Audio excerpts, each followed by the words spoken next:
I'll do that. Did it charge? No, but I have to talk to the guy already. So we'll see what happens right now. All right.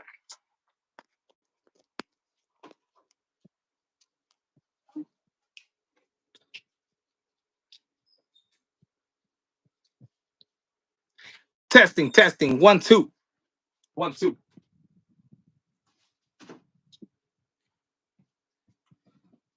What's going on, my friends? This is the MMA Boxing Addict channel. We were literally just live about 10 minutes ago, but we're having a little bit of technical difficulties, my friends. We're waiting for the guys to tune in and join in. Right now, we're going to have Tommy CUOZZI on first. We were going to have RADLEY the Silva.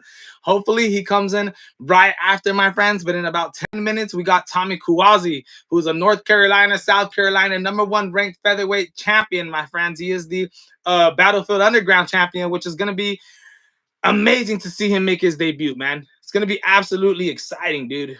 Let me see. Hold on. Let me make sure everything's good over here for that too. All right. All right. Everything looking good. Man, we were good too right now, man. Our last video hit the algorithm, was looking absolutely amazing, dude. Videos of people coming in, chats coming in. I hope this one does the same exact thing. But yeah, man, we're going to be having Tommy CUOZZI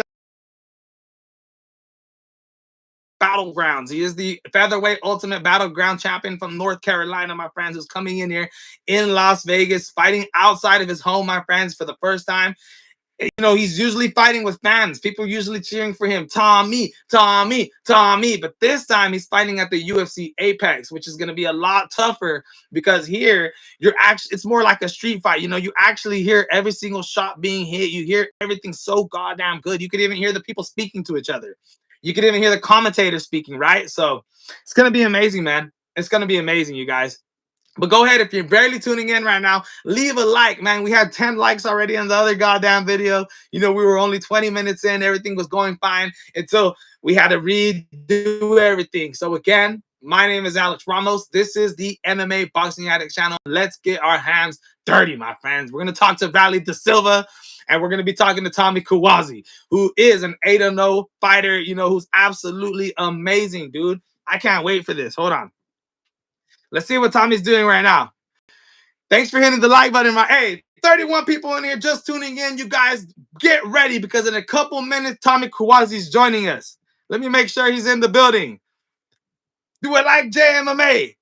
Hey, I like JMMA, my friends. Shout out to you for leaving a like, subscribe to the channel. Let's get ready. If you're a Dana White Contender Series fan, if you're a UFC fan, get ready, my friends. Hit the goddamn like button, dude, because it's time to figure out what are we going to be making bets on? Who we're going to be betting on? You know, these are the type of things that we want to figure out when we're getting these interviews with these guys to give motion and to give answers to people like us who are watching and want to place money, you guys. You may not know this, but microphones have come a long way. You don't have to hold them in front of your mouth anymore, especially when you're yelling. Oh, hey, man, if you're new to the channel and you've barely been watching me, go watch all my other videos. I'm loud. I'm an exciting guy. If I'm yelling in the mic, then I'm sorry, my friends. You may just have to lower me down a little bit because I get crazy. I get aggravated. I get agitated when we talk with fighters from the UFC. How can I not? I love the UFC, bro. I can't just sit here and be like, oh, how you doing, man? All proper and stuff. My name is Alex Ramos. This is the MMA Boxing Addicts channel. Addicts, like you're addicted, my friend. So, hey, I can only stand being yelled at for so long. Got you, Mike. Got you, Mike. Hey, here we go, my friends. Here we go.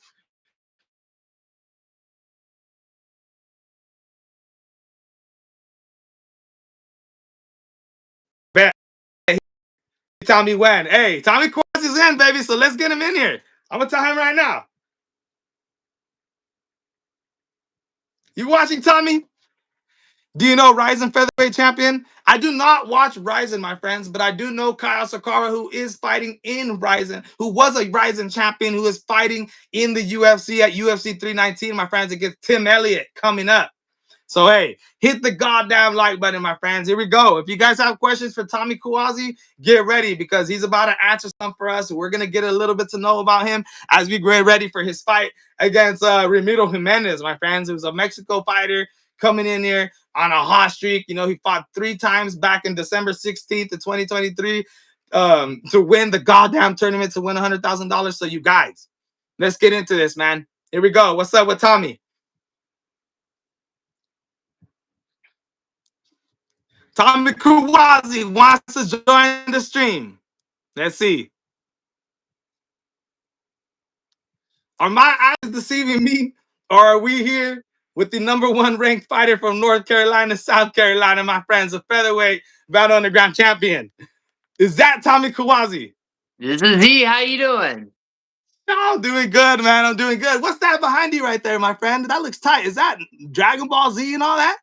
Oh, dude, we're a giant nerd here. We've got Dragon Ball. We've got, let's see, yeah, you're pretty much seeing all the Dragon Ball. I actually, yeah. My wife and I built that sword for a cosplay. Is that One Piece? I say I don't know if there's any One Piece back here. I've got some in the corner over there, but that's Black Clover. That's cool, man. That's tight. I'm a Dragon Ball fan too. Let me go ahead and share some of my energy with you. Oh, that's good, dude. I'll. Hey, hell yeah, man. Well, what's going on, man? Welcome to the channel. This is the MMA Boxing Addict channel. My name is Alex Ramos. We started about 6 months ago with a dream. You know, we got the opportunity to start doing this. You know, I got a computer, finally wasn't struggling after 3 years. And we're at this point now where we're speaking to Tommy CUOZZI, who I said is literally your #1 ranked fighter out of North Carolina, South Carolina, coming into Dwcs, Dana White Contender Series against Ramiro Jimenez, August 19th, literally what, a week and a half from now. That is you, my friend. How are you doing, man? Man, I'm good. I feel blessed to be here, man. I really appreciate having me on. I feel I feel weird coming in, with these interviews coming in and feeling your energy, feeling the energy of everybody around me. It's a cool thing, but it feels strange. I have this imposter syndrome. Yeah, hey, that's funny, man. That's funny. Well, it might not be imposter syndrome anymore, man. You know, you're on the verge of becoming a UFC fighter. You know what I mean? So, Tommy, you got a big fight coming up, a great opportunity. Tommy, I want to get a little bit to know about you before we get into your fight, man. Tommy, where does the story begin for Tommy CUOZZI? Were you raised by both of your parents, and where are you from your own words? So I was born in New York, but I didn't live there, for 2 years. I moved to North Carolina, High Point first, then Ruffin, but now I'm in Reedsville. But everything that I do is really based in Eden. Our gym's in Eden. Both of my parents have supported me throughout this entire process. Now I've got a wonderful wife who does the same thing, and without them, it's really impossible. But I started kind of like you said, with a dream. It was right before I turned 9. I started training. I saw my first fight at 10, and I said, that's what I want to do. That's what I want to go into. And then once I hit 14, my coach had asked me, like, hey, do you want to fight? I said, yeah, well, why not? Are my parents cool with it? And they were. And we took it from there. I had 4 fights until the age of 16. And then I took a little hiatus. And then once I hit 18, I was back at it. And the rest is history. That's tight, man. That's tight. You know, tell me a little about how you first started in MMA. You know, you said you had your first fight at 14, but and you watched your first fight at what, 9, 11 years old. Tell me, what got you to go to the gym? Was it your dad? Was it your mom? Who was it, man? Well, I want to be honest with you. I think you see the figures behind me. I think every teenager is to become Goku, to become Naruto, Spider-Man, the Red Power Ranger. And I would be lying if I said I wasn't one of those boys. So, I came in and I was like, man, I wanna be like that. I wanna be super cool. And there was this martial arts gym 20 minutes from the house. And my parents had found it and were like, hey, do you want to get started? And I said, yeah. So we got started and, fell in love with it instantly. I was doing the whole, going through elementary school, football, baseball kind of thing. They were like, look, this is a commitment if you want to do it. And we made the commitment and we're here now. And I'm very, very happy I made that decision. It's like that snowball effect they talk about where you make that one little snowball and it just becomes massive. Damn, that's tight, man. So during your career, it seems like you had your parents backing you up, from the beginning to the top, man. How important was that for you, mentally? Dude, it's essential. They were my manager. They are my managers. I have an official manager now. Derek Derek Brunson? Brunson. Yeah, yeah. So he's officially my manager now, but my stipulation there was like, hey, my parents have brought me to this point. They've brought me here. They have to have a say in what I do as well. Like I've got to talk it out with them. And Derek Brunson is he very much he's for the fighter. He's absolutely he was like they've got you here. They deserve a say in what you do as well. So very thankful for them. Their support is astronomical at this point. From the very beginning to now, everything that I do, they're gonna support. They're gonna make fun of me along the way, but it's all loving, it's all games, and I know at the end of the day, they're one of my biggest supporters that I've ever had. Hell yeah, man. Hell yeah. And speaking of Derek Brunson, I just want to hit that topic a little bit. Have you, you said he's a real close person. Have you did any training with Derek Brunson since he's became your manager? Have you been to his training camp or anything? Worked with anybody around him? Absolutely. So his Mm. gym's like 3.5 hours away from me. So my wife and I took a Oh, weekend trip over to Wilmington, had a nice little beach weekend and we got some work in up there. I'm gonna tell you what, Brunson's MMA and fitness has some killers up there. So if anyone's in the Wilmington area, for sure hit them up. But I got a little work in with him as well, specifically.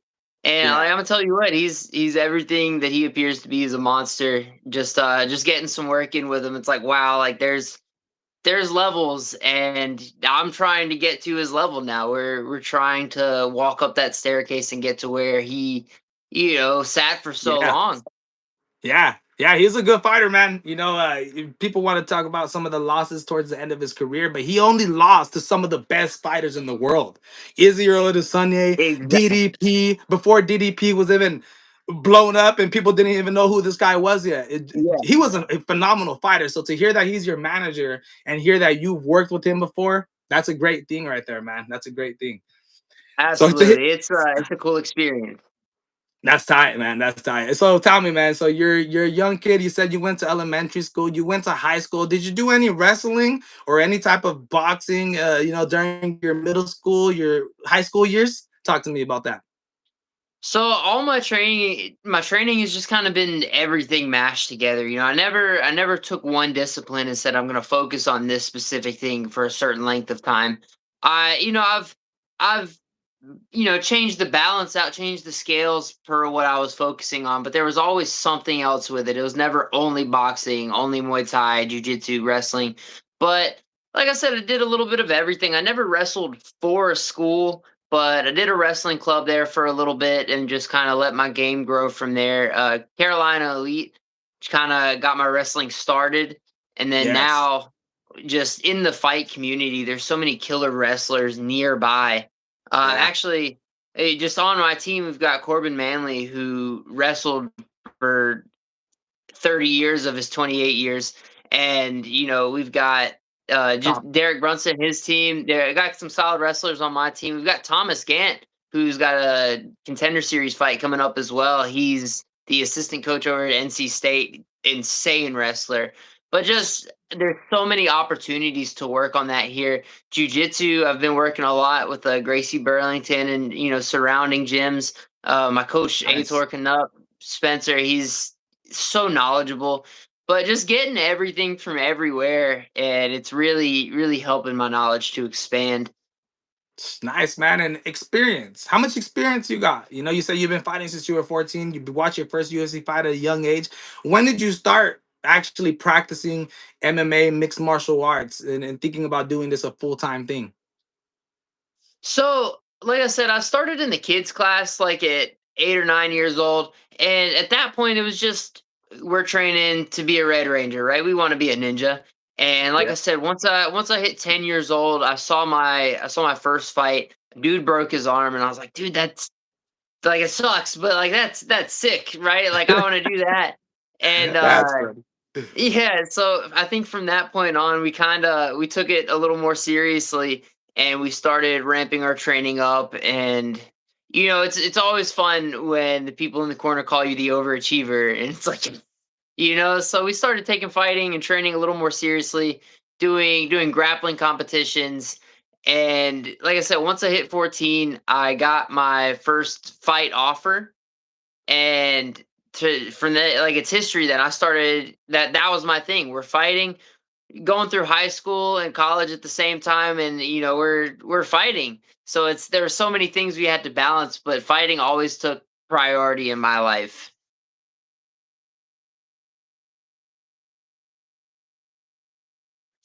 Dude, I had no clue. I went to an early college, and I had dreams and aspirations. I wanted to be a physical therapist at one point. And so early college is a program where you go to high school and college at the same time. So I graduated with my diploma and my associate's degree both at the Oh, same time, which is pretty neat. So we got a nice little head start on our education. But at that point, I was starting to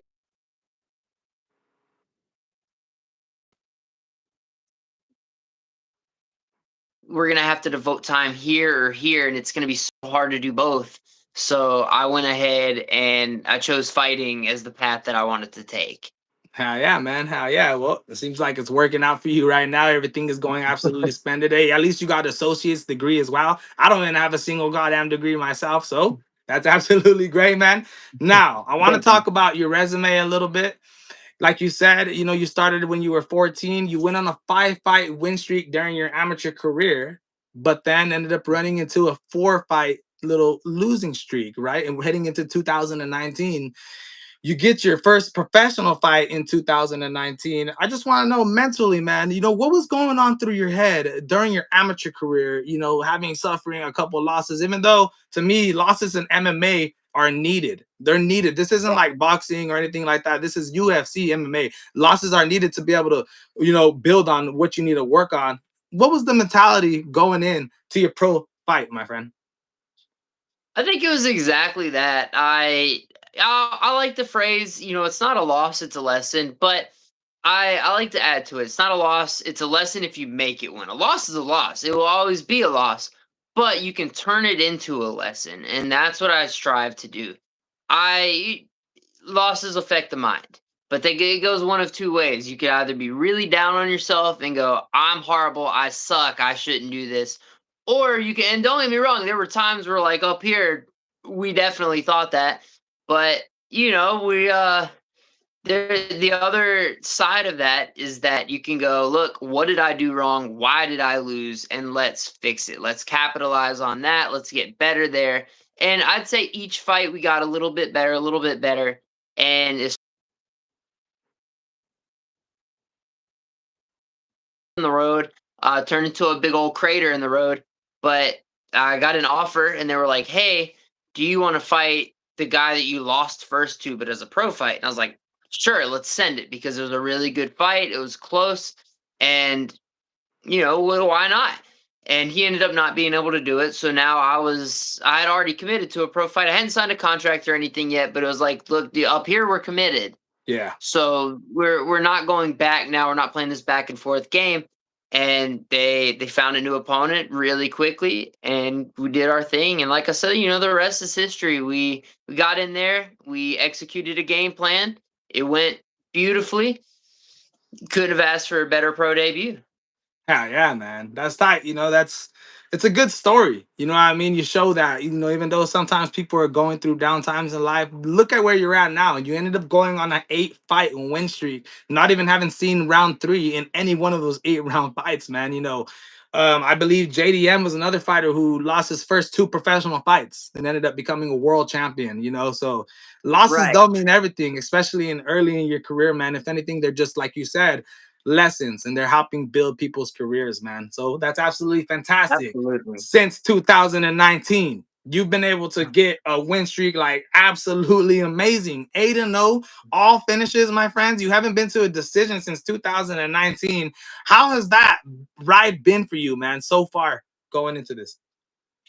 Dude, I feel blessed. I can't complain at all. I feel blessed. I've got so many different supporters. I feel, I pray a lot before my fights. It's not all me. It's all God. And I'm just on the trail. Wherever he's gonna lead me, I'm gonna go. And right now, that's to the Contender Series. Right now, that's as high up as we can go. And if we happen to get past this, great. But like I said, with those 8 wins, not having seen the third round, it's nice. It feels good. It feels like something that I'm doing is working, Yeah, and it's very rewarding. it's hey, you've been doing good, man. You got that win over what's his name, Theo. I don't know how to pronounce his last name, Theo Regin, who fought at the Oh Dana yeah, White. He fought at Dana White Contender Series against Stephen Wynn. Now I don't know if yeah. you just seen Stephen Wynn. He just got the record for the most knockdowns in UFC history. Oh In his wow. last in his last fight, my friends. Right, he they had to stop the fight with Muhammad Yahya. His eye was coming out of his goddamn head. It was insane, dude. Wow. Did see that. Okay, yeah. Yeah, well, he went to decision at Dana White Contender Series with Theo. Yeah. Right after Theo had that fight at Dana White Contender Series, he came in here and fought against you, Tommy. And what did you do to him? Dude, a flying knee to start the goddamn round, the first 10 seconds. Dude, tell me about that fight, Theo. Tell me about that fight, Tommy. Were you thinking about Theo and him coming off the Dana White Contender Series and all the hype behind him? What was going on through your head going up to that fight? So the funny thing is we kind of came up on the same circuit. So we both fought for Spartica as amateurs, and both kind of had the same opponent, same weight class, but we never met in the cage. And honestly, every time that I saw him, I was like, please don't let him be my next opponent. Like, it's bound to happen one day, but like, he's terrifying. Don't Yeah, let him be my power next puncher. opponent. And so then he moved on to UBG, which ended up being the show that I moved on to. So he went 5-0, and I was slightly behind him in my pro record. And then he went on to the Contender Series. So that being said, I was like, I don't know how we didn't meet. And then it ended up, it was a tough decision loss. And, they gave me the option. They were like, look, we can set you up for the 155 title. Here's your options. And I was like, Theo's gonna be a tough choice. So let's whatever, full send it, right? Like, we're Yeah, fighting for a title. Let's take it make it a on. fight. And I'm not gonna say fully. I never will go into a fight going, I'm 100% gonna lose. But up here, I was like, this may be a loss. Like, this 100% maybe one that I go out and get demolished and realize I'm not the fighter that I think that I am. And the whole time I'm like game planning, I'm game planning. Well, like 2 weeks out, I was like, hey, what if like and because we like to take down as well, and Theo knows that. So we were working fake takedowns with my Muay Thai coach Will, and so we'd fake the takedown and come up for the knee, and we'd work it and work it and work it, and like the day of the fight, I was jumping because my girlfriend's or girlfriend at the time, no, fiance at the time, because that was right before our wedding, Yeah. and she was a little bit shorter than Theo. So I was jumping up and trying to see if I could get my knee to her head, not like kneeing her in the face. I was a distance away, Oh, but I was like seeing if I could get that high. And I was like, I don't know if we should do this. I don't know. And I was talking myself out of it. And the bell rung, and it was full send from there. It was like, whatever, we're here, we're fighting, we may lose, do whatever you got to do. So we sent it, and it worked. And it surprised me, I think, as much as him. yeah. Hey, I mean, I'm telling you right now, that game plan was smart because guys go in there with Theo, and because they are scared of his power and stuff like that, they try to be cautious. And I think Yeah. sometimes that kind of helps him a little bit. But in this fight, he was going up against another dude who was going in there with nothing to lose. You know what I mean? With power, Yeah. heart, and will. And not just that. But I heard the damn fans saying, Tommy, Tommy, Tommy, dude. I love it, man. It seems like you're just a goddamn exciting fighter to watch, man. You're all around good. Your takedowns, your striking, your knees, your elbows, your takedown defense, even your work from the back. Even your work from the back is underrated, man. I mean, dude, Thank you, it's man. absolutely amazing, bro. Now, let's talk about your fight coming up. You know, you're going to be taking on Ramiro Jimenez. You know, he's from Mexico. He is currently the #2 ranked featherweight out of Florida. He is the former Combat Americas tournament champion. You know, he hasn't fought since 2023, though. He hasn't fought Right. since 2023. You know, he fought what 3 times in 2 days where he won $100,000, this and that. What do you Yeah. think about your opponent going into this fight, man? I think he's going to be my toughest opponent to date. You know, it could go in, and you know the fruits of our labor could show. You know, we could be blessed with a quick fight. It would be great. But I think, you know, up here, I'm considering him to be the toughest opponent I've had yet. Like you said, he's 10-0, and yeah, he hasn't fought since 2023. But that could mean one of two things, and it's either ring rust or he's a brand new fighter and he's he's evolved. You know, all this game planning that we've done could mean absolutely nothing, and that's the risk we're willing to take. And knowing Ramiro, it'll be closer to the second option than the first. He's good, man. He's solid. And I think it's going to be an explosive fight. I think we're going to bring fireworks. And either way, I think one of us is getting a contract. I don't see this being boring by any Yeah. means. And then, I mean, both fighters could get contracts depending on how great the fight is. You know what I mean? That's happened sometimes. That'd be great. But, Yeah. but, all right, man. So, you know, Ramiro, he's a tough fighter, a lot of power. But like I said, he hasn't fought since 2023. When you look at his resume, even in his amateur fights, the dude's never been to decision. You know, he's knocking everybody out. It's been a long time. You, on the other hand, have been to decision quite a few times, you know, in your amateur background, in your amateur fights. You know, I do believe you have the experience going into this fight, man. What do you think you have the advantages in this fight going in? That's hard to say. You know, it's I think in terms of advantages, I think you're right. I think I've had that decision experience. You know, it's I even on the night that he fought 3 times, Yes. there were 2 round fights, and you know, credit to him, 2 of them were first round finishes, and one went to a decision. But again, it was 2 rounds. I think one of the favorite things that I've heard is the first round's technique, right? It's what do you know? What are you doing right? What are you doing wrong? Second round's cardio, right? Yeah. That's where that kicks in because you just gave it your all for 5 minutes. Now you've got another 5 minutes. Third round's heart. You've just Yep. spent everything you've got for 10 minutes.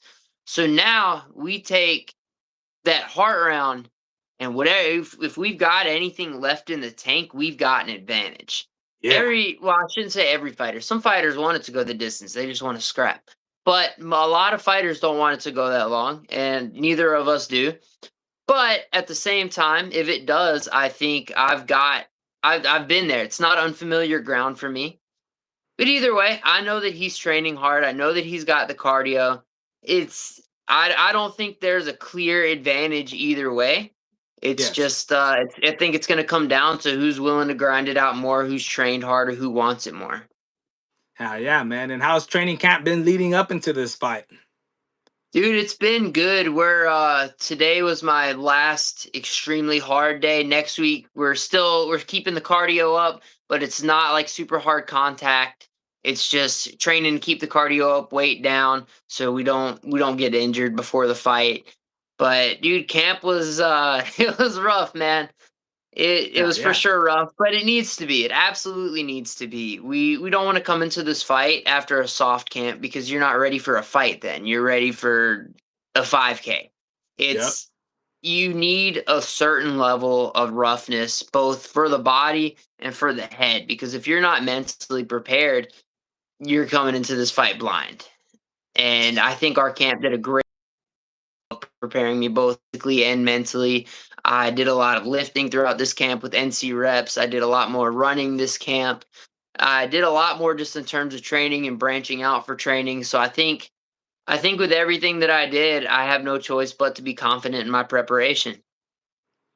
That's what I like to hear, man. That's what I like to hear. Now, you got the biggest opportunity of your life, Tommy CUOZZI.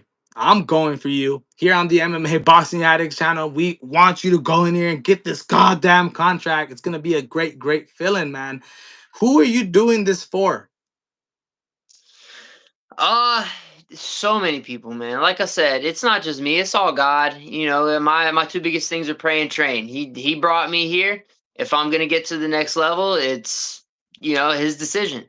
But I'm not, part of it's for me. I've had this dream since I was 10. But I've got so many people supporting me, holding me up, kind of just propping me up. It's for them. It's for my kids' class.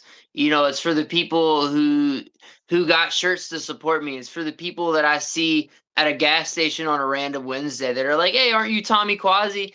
It's so many people that are propping me up and just being a massive base and support pillar for me.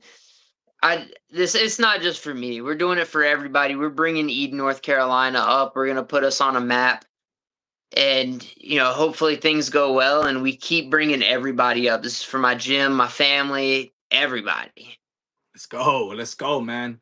Let's go. And tell me, man, how hungry are you? You're 2 weeks away. The hunger's kicking in your body. How hungry are you, Tommy Kawazi, to be getting into this ring? An opportunity of a lifetime.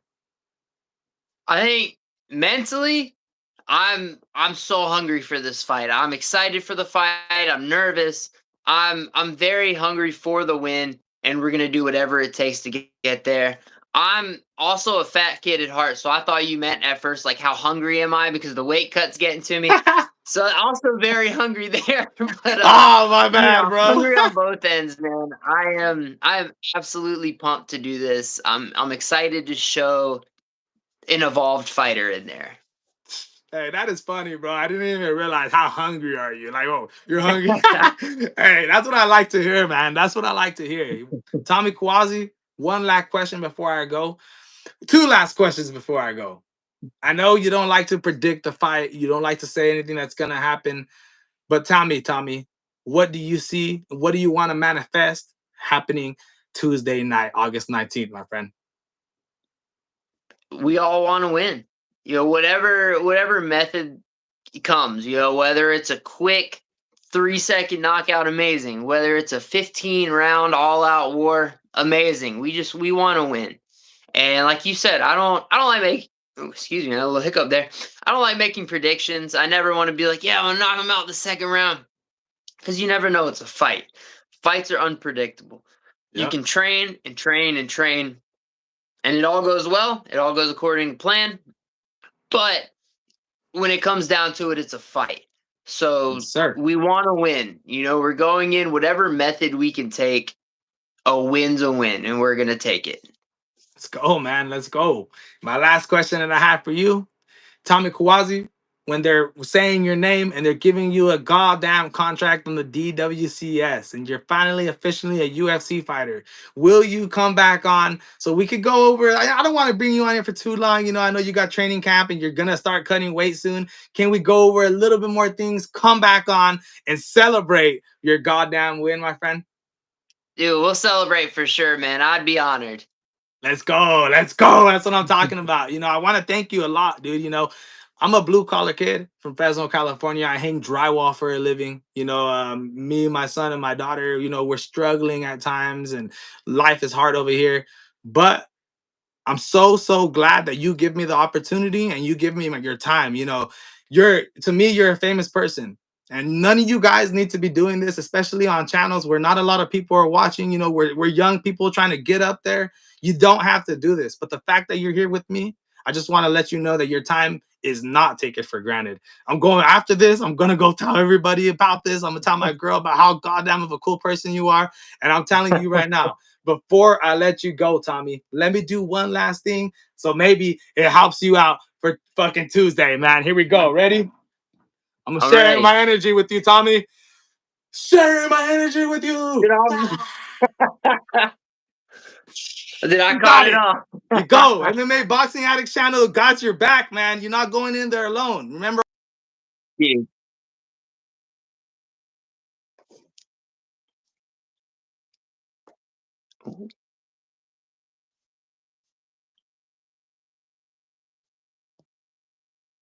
Oh, I think it froze.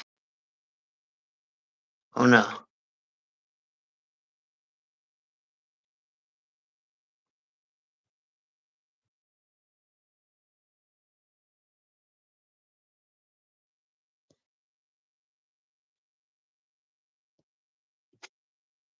Oh man.